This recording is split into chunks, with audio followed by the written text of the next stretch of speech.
Hi, I'm Stephen King, and this is my persuasive speech. In recent years, gun violence has become a serious issue in the United States. Shootings such as the 2012 Sandy Hook shooting in Newtown, Connecticut, the 2008 Northern Illinois University shooting, or the 2007 Virginia Tech massacre have made many U.S. citizens concerned with gun rights. Numerous accidental shootings have occurred as well, causing injuries or deaths. Many people call for laws restricting the ownership and possession of guns, arguing that guns are too easy to obtain and such a dangerous weapon should not be easily available. In order to prevent guns from falling into the wrong hands and minimize unintentional shootings, the U.S. government should make it more difficult for citizens to purchase a firearm. The United States government should enact laws restricting American citizens' ability to purchase and own firearms because it will minimize the amount of accidental shootings. According to USA Today, in 2010 in the U.S., 606 people died from unintentional shootings. Many unintentional shootings occur because gun owners are not aware of proper safety techniques to use while handling a gun. Should the government put into effect a law that requires each gun owner to undergo a safety training program, many gun owners will become more aware of gun safety methods, thereby preventing accidental shootings. Gun safety training programs would ensure that the owner of the gun knew how to properly use a gun without creating danger for other people. This way, poor performance in the gun safety training programs will result in prohibition from owning a firearm due to dearth of intelligence about how to act when in possession of a gun. This law would lower the possibility of somebody accidentally setting off a gun in a public area and injuring or killing somebody by acting foolishly around the gun, because it will prohibit those who fail in safety programs from owning guns.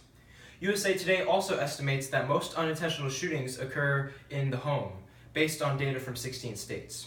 The most common context of death was while playing with the gun.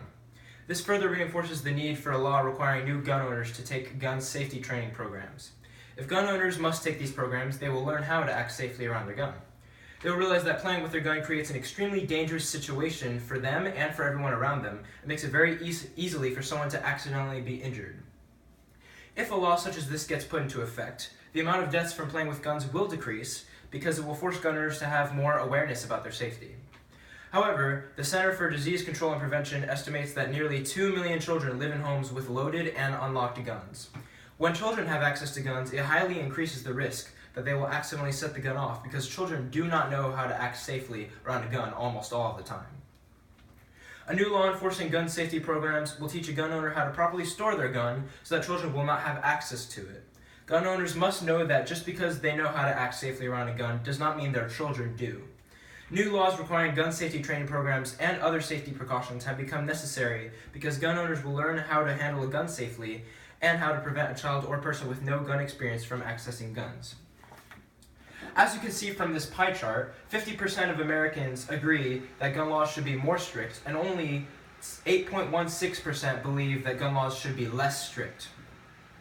Additionally, the United States has the most civilian gun ownership in the entire world, and I don't think it's a coincidence that the United States has the most guns and we also have so many more shootings than you hear from all around the world by civilians.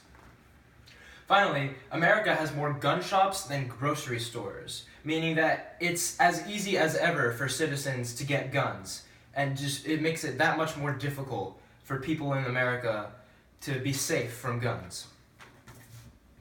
Some might argue that the Second Amendment guarantees citizens the right to keep and bear firearms. People such as Supreme Court Associate Justice Antonin Scalia would argue that the Second Amendment protects an individual right to possess a firearm unconnected with service in militia, and to use that arm for traditionally lawful purposes, such as self-defense within the home, is okay.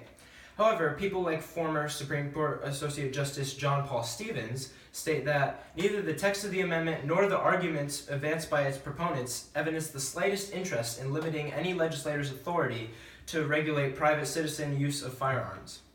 He declares that the Second Amendment is not intended to limit the ability of legislature to control gun use by civilians. And he backs up this claim by stating that in 1934, Congress enacted the National Firearms Act, the first major federal firearms law. Sustaining an indictment under the act, this court held that in the absence of any evidence tending to show that possession or use of a shotgun having a barrel of less than 18 inches in length at this time has some reasonable relationship to the preservation or efficiency of a well-regulated militia, we cannot say that the Second Amendment guarantees the right to keep and bear such an instrument. According to the Supreme Court, unless a gun's purpose entails preservation of a well-regulated militia, the Second Amendment does not guarantee the right to keep and bear that arm. The Second Amendment only guarantees the right to keep and bear a firearm used in a militia. Otherwise, the legislature has full say in permitting private ownership of guns. While interpretations of the Second Amendment vary, as nobody currently alive knows its full intent, the U.S. Supreme Court has interpreted it only as guaranteeing gun rights in militias. Gun owners may argue that the Second Amendment guarantees the right to keep and bear guns, but in the view of the Supreme Court, it only guarantees the right to members of a militia. Gun rights have sparked much controversy in the past few years in America. Most gun owners believe that gun laws should be kept loose. Many other American citizens argue for a complete banning of guns. The simplest solution is a compromise. Place certain restrictions on existing laws. The United States government has searched for a simple solution to the outcries about gun rights. The government can make the country safer while preserving the ability to own guns by instituting mandatory background checks for criminal history and mental instability and requiring gun owners to take gun safety courses. This will prevent guns from falling into irresponsible hands, protect innocent people, and nearly eliminate accidental shootings. Thank you.